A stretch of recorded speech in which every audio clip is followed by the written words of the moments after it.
Comment être authentique, être soi-même et sous toute sa splendeur. Et ce que vous êtes réellement est infiniment plus grand, plus beau.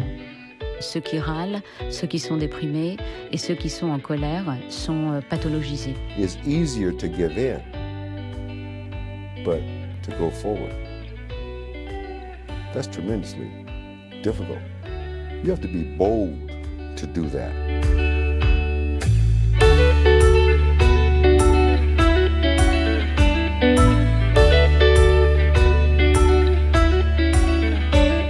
Don't ever let somebody tell you you can't do something. Not even me. All right?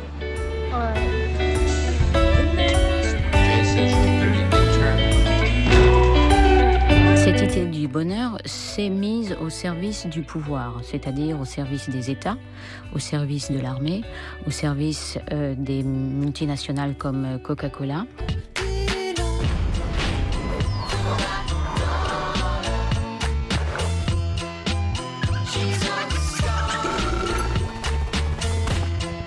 Une façon d'anesthésier, je dirais, la souffrance sociale. Ces échecs et ces humiliations qui, paradoxalement, m'ont sauvé la vie. En fait, ils m'ont aidé à savoir qui je suis, et de là, tout a découlé pour moi.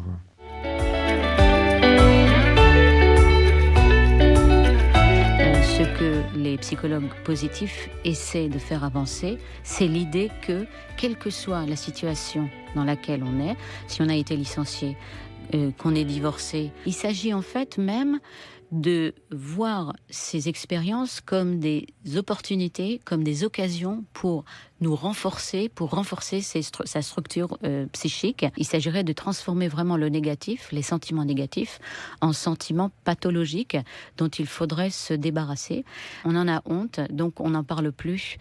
Ou alors, si on en parle, c'est simplement dans le cadre privé d'une consultation psychologique.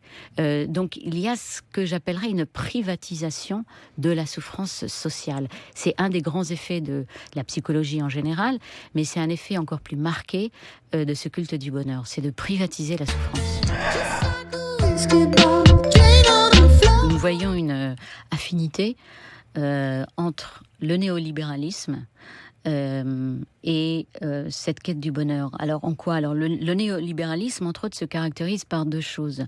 La première, c'est comme Margaret Thatcher l'avait dit dans les années 80, il n'y a pas de société. Il n'y a que des individus et leurs familles. Et la deuxième, c'est l'idée que l'individu est un capital. C'est un capital qu'il doit faire fructifier. Donc la psychologie positive et cette idée du bonheur, c'est en fait une idée économique qui est appliquée à la psyché elle-même et à l'individu lui-même. C'est l'idée qu'on doit créer de la valeur en étant plus heureux.